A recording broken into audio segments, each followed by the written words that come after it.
सभी ने क्वेश्चन पढ़ लिया है? चलो यस सर। शुरू करते हैं क्वेश्चन। क्वेश्चन ये कह रहा है triangular park A B C has sides 120 metre, 80 metre and 50 metre. तो हमारे पास एक ट्रायंगुलर पार्क है, उसके 3 साइड्स है 120, 80 और 50। A gardener Dhaniya has to put a fence all around it and also plant grass inside। अंदर में उसे ग्रास प्लांट करना है भाई, और उसको फेंस लगाना है। ठीक है, फेंस इज लाइक बाउंड्री लगाना है।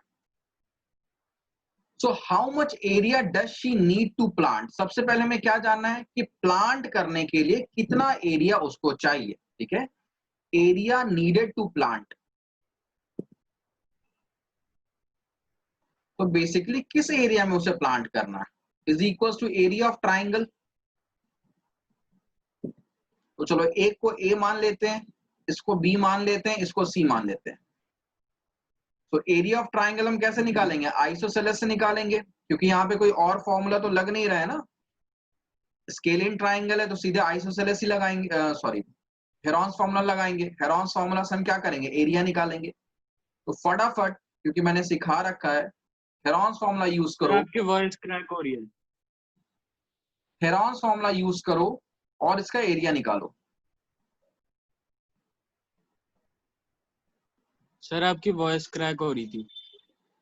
चलो ठीक है, अब क्या करना है, इसका एरिया निकालना यूजिंग हेरॉन्स फॉर्मूला।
चलो बच्चों थोड़ा जल्दी करो, फटाफट करके मुझे बताओ कि एरिया क्या आ रहा है।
किसी का आंसर आया?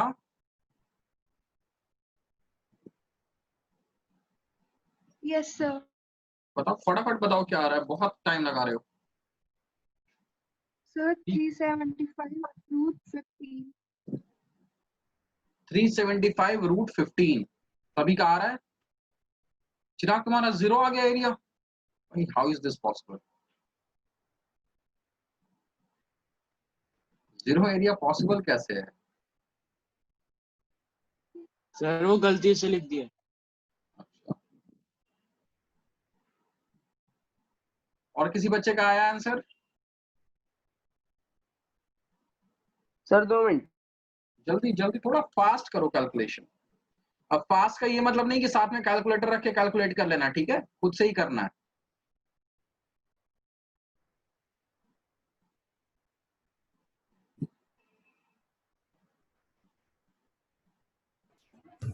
Sir 415 under root 15।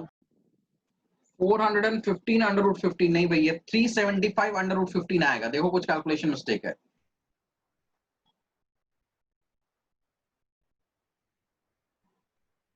$375 under root 15 आएगा आंसर। चलो देखते हैं, सॉल्व करते हैं, बहुत टाइम लगा रहे हो तुम लोग। एरिया हो गया under root of s into S minus A into S minus B into S minus C. तो पहले हम s निकालते हैं। s क्या होता है?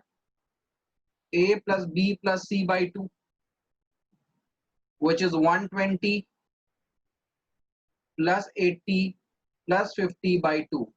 This is 120 plus 80 क्या हो गया? 200 200 plus 50 is 250।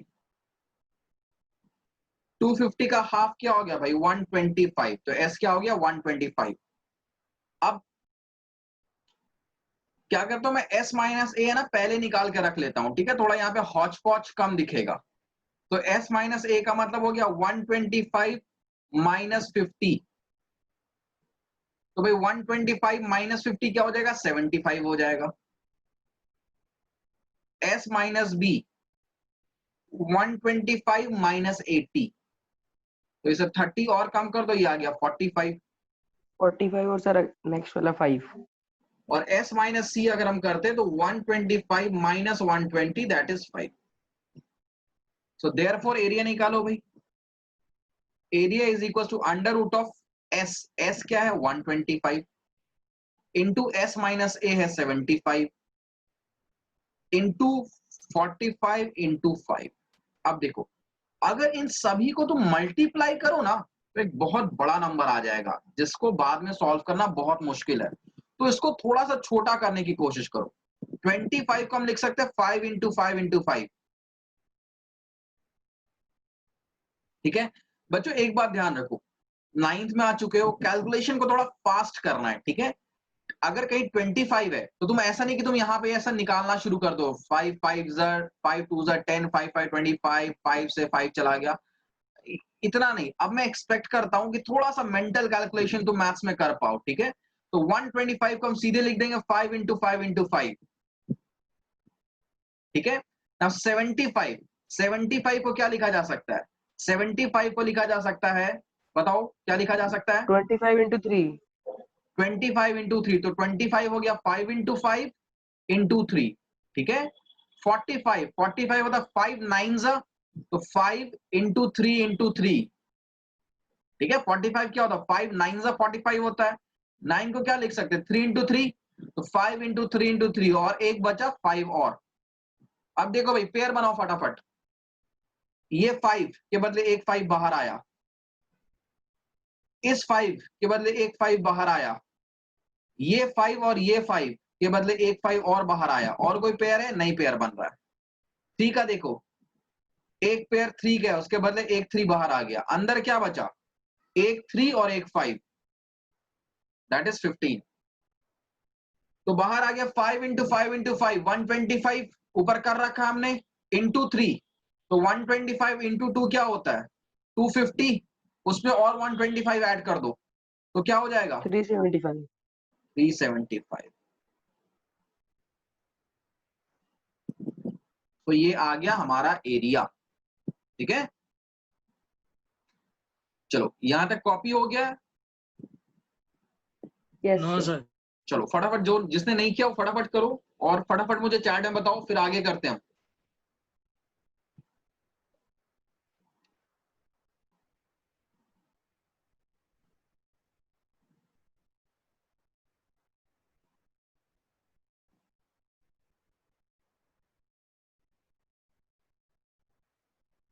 चलो सभी ने कर लिया, तो फर्स्ट पार्ट क्लियर हो गया। अब सेकेंड पार्ट को ध्यान से देखना है।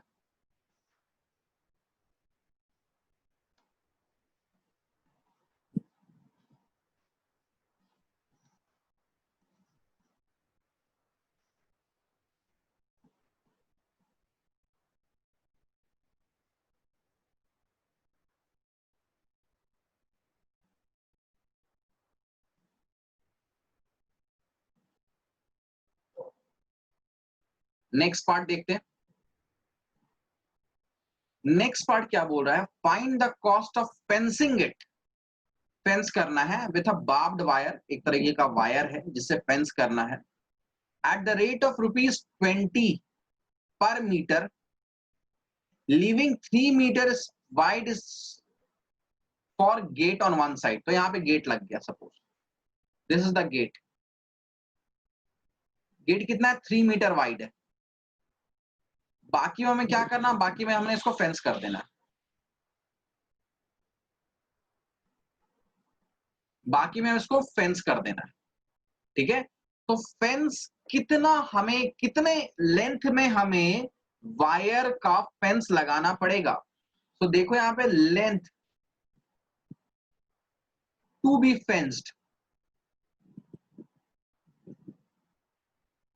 तो क्या है कि पूरे पेरीमीटर में से,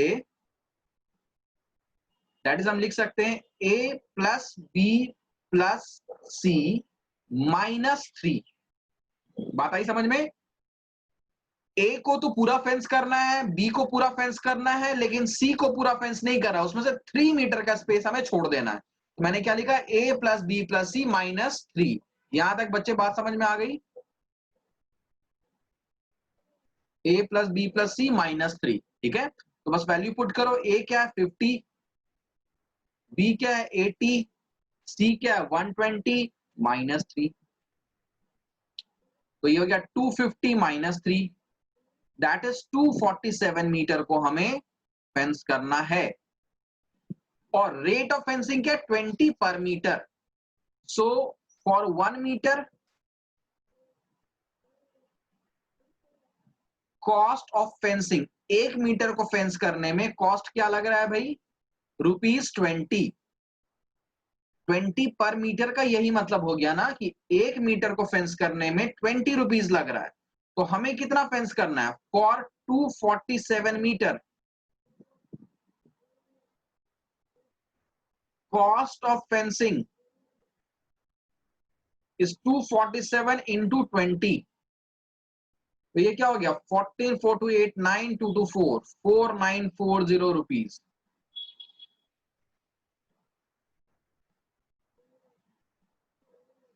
Is it clear to everyone? Yes, sir. Very good.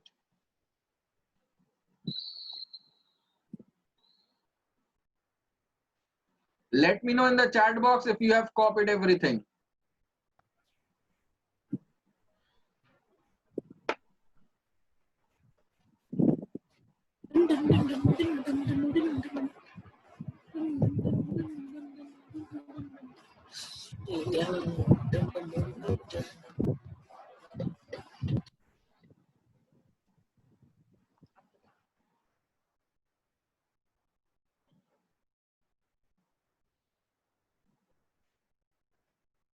चलो तो सभी बच्चों ने कॉपी कर लिया है।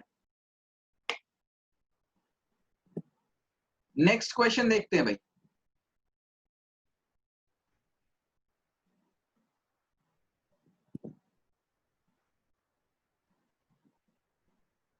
The sides of a triangular plot are in the ratio 3.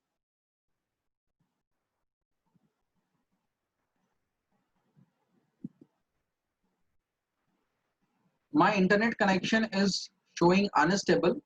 क्या मेरी आवाज क्लियर आ रही है? यस सर आ रही यस है। सर। तो क्वेश्चन ये कह रहा है कि एक ट्रायंगुलर प्लॉट के जो साइड्स है उनकी एक्चुअल वैल्यू नहीं दी हुई है। क्या दिया हुआ? उनका रेशियो दिया हुआ 3:5:7 और पेरीमीटर दिया हुआ 300 मीटर। Find its area. तो जब भी हमें रेशियो दिया हुआ रहता है तो हम क्या लेते हैं?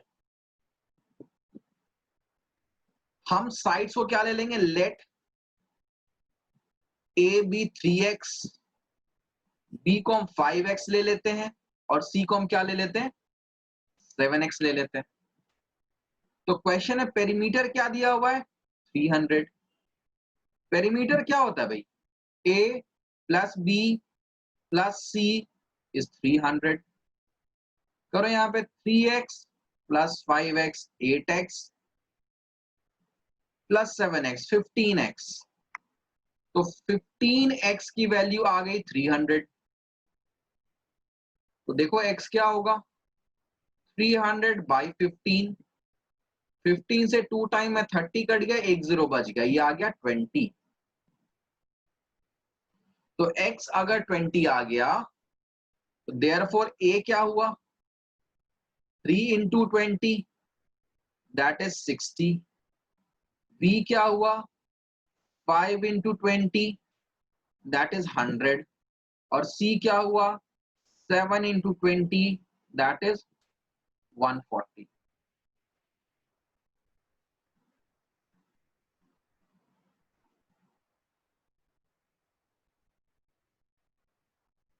अब हमें ए बी सी मिल चुका है। क्या हम एरिया निकाल सकते हैं? आसानी से निकाल सकते हैं। एस क्या हो जाएगा? A plus B plus C by 2, 60 plus sir 100 S 150। By 2। ये हो गया 140 plus 60 that is 200 plus 100 that is 300 by 2 which is equal to 150। देखो एस के लिए इनको ऐड करने की जरूरत भी नहीं पड़ती। अगर हम देख लेते हैं पेरीमीटर दिया हुआ था पहले से ही 300। ठीक है, तो ये चीज ध्यान रखना है। तुम्हें समझाने के लिए मैं ऐड कर दे रहा हूं, बट तुम इतना शॉर्टकट्स ले सकते हो। तो एरिया निकालो भाई। अब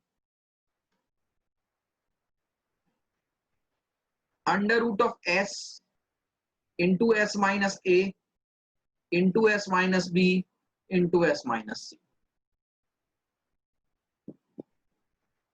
यहां पर हम अलग से भी निकाल सकते थे, S minus A, S minus B और एस माइनस सी। मेरे पास स्पेस कम था इसलिए मैंने यहीं पे इकट्ठा कर दिया। तो ये हो गया 150, ये हो गया 150 माइनस 60, 150 माइनस 100 एंड 150 माइनस 140। तो ये क्या आ रहा है? 150 इंटू 90 इंटू 50 इंटू 10। अब देखो भाई, इसको हम शॉर्ट करते हैं। 150 को हम लिख देते 50 इंटू 3, क्योंकि पहले से क्या था? एक 50 था। 90 को मैं लिख देता हूं 9 इंटू 10, ये हो गया 50, ये हो गया 10। ठीक है, अब देखो यहां पे पेयर किसका किसका बन गया भाई? 50 का पेयर बन गया, तो 50 को बाहर ले जाओ।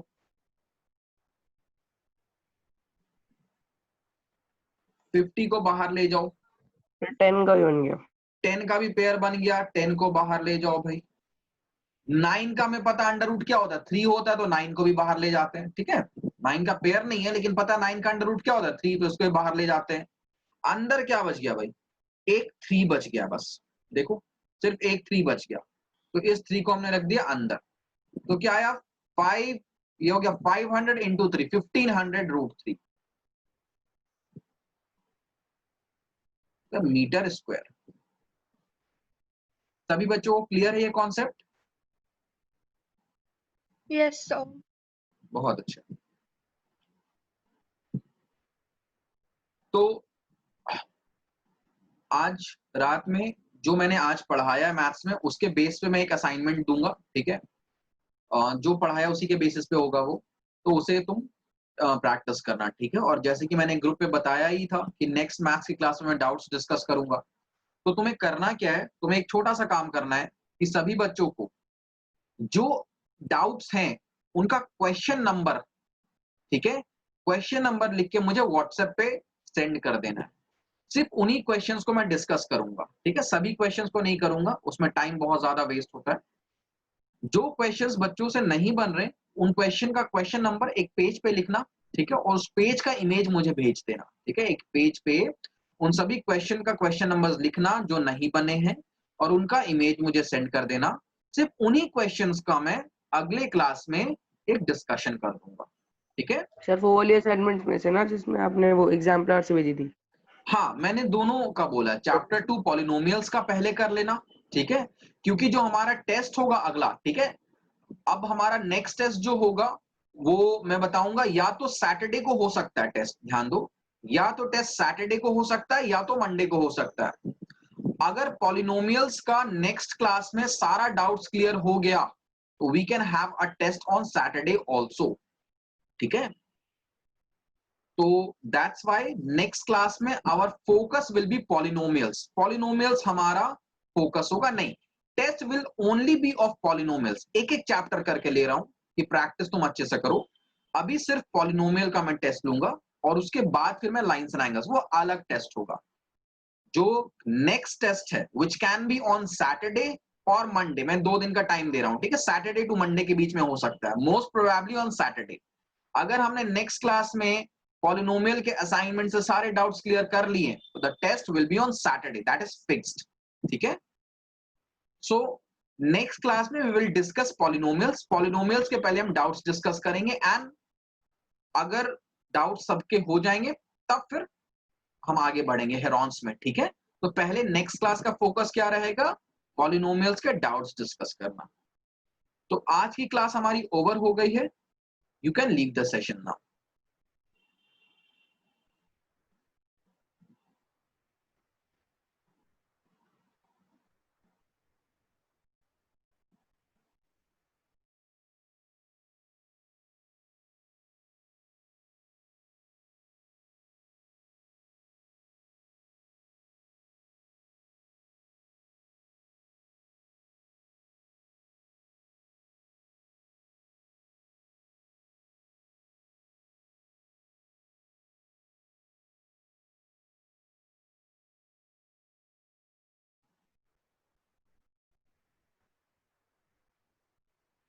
नमन, कॉपी हो गया है तुम्हारा?